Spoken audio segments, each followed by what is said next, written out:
let's get in positions, everyone. Camera 1 into effect. 2-second pre-roll. Camera 1, track left. Open lock. Watch your focus, Challenge. We're on the air. Kids wanna know. Kids wanna know. Kids wanna know. Oh, come on, little girl, yeah. This is my dog, Cheesha, and she loves to play, especially during the summertime when she can get outside.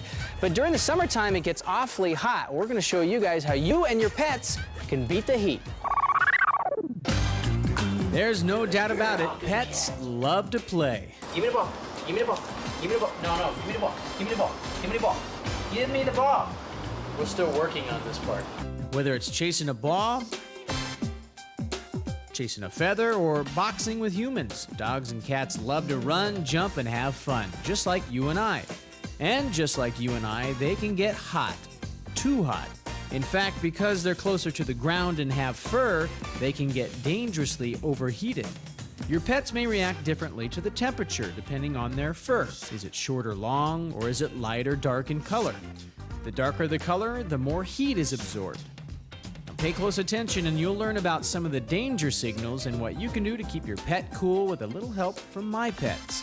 I call them my kids, Cheesha the dog and Tribble the cat. He's a lot of trouble. Now, if you're playing outside in the sun and your dog is panting real hard, drooling excessively, and has a very fast heartbeat, well, that means it's either in love or it could be suffering from heat stroke. It's always best to play it safe and think the worst. People sweat to cool down, dogs pant. It's kind of like their air conditioner. Now, if you're gonna go out running with your dog on one of those really hot days, then a good idea is to wet them down. Here you go. What? Where are you going? What? Come back! Take 2. Now, if you're gonna take your dog out on a jog or a run on one of those hot days, another thing you can do is wet them down with some cold water. That'll help prevent them from getting heat exhaustion. Here you go, little girl. Oh, that feels good. Nice and cool, huh, little girl? Yeah, nice. Let's get under the tummy. There we go. Oh, yeah, did I get all the spots? You need a little drink? There we go. Ready to go for a run? I knew I should have hired Lassie. Anyway, it's time to go for a run. And Cheesha seems to be okay at first, but as we slow down, she starts pulling on the leash. She seems to want to go on the grass, and you know, I can't blame her.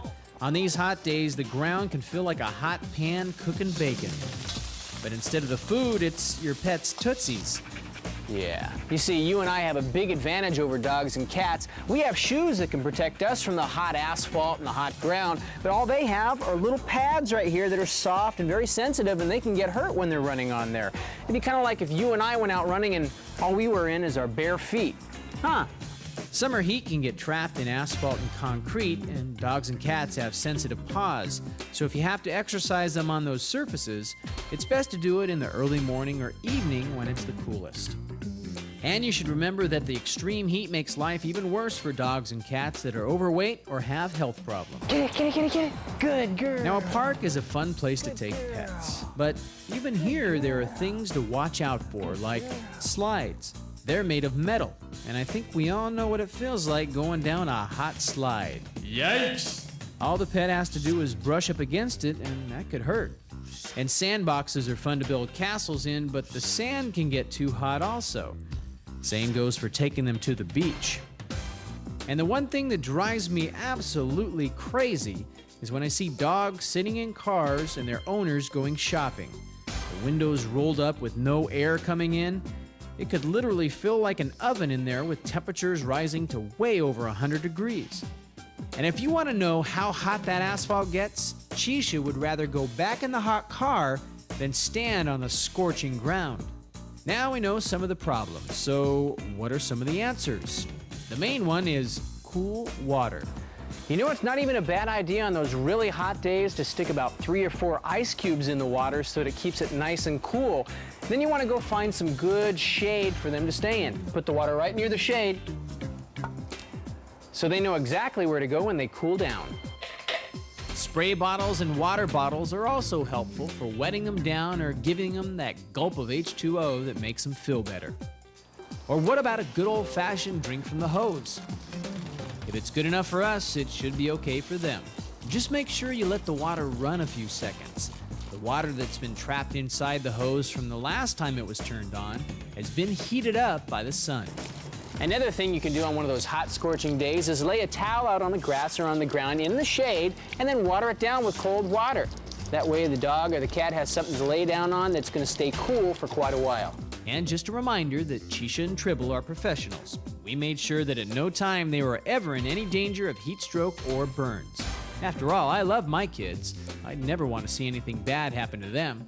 In fact, during these hot days, Tribble is usually underneath my bed, and Cheesha's usually spending her time keeping busy inside the house, making sure no prowlers come calling.